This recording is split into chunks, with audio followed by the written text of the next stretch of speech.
Welcome to another tech video. Today we're going to be going through your question, answering it, and hopefully finding that solution for you. Guys, remember to stay a little bit crazy, like me, and hopefully get to that resolution.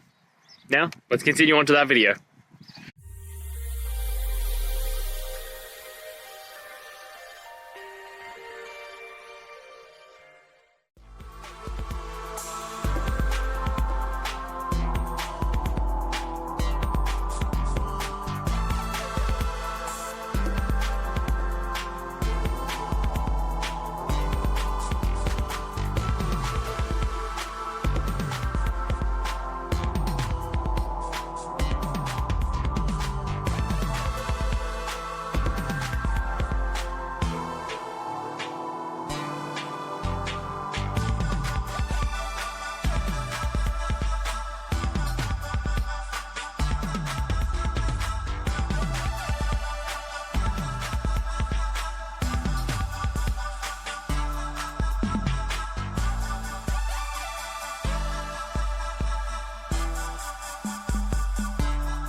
I hope that video helped find the resolution that you're looking for.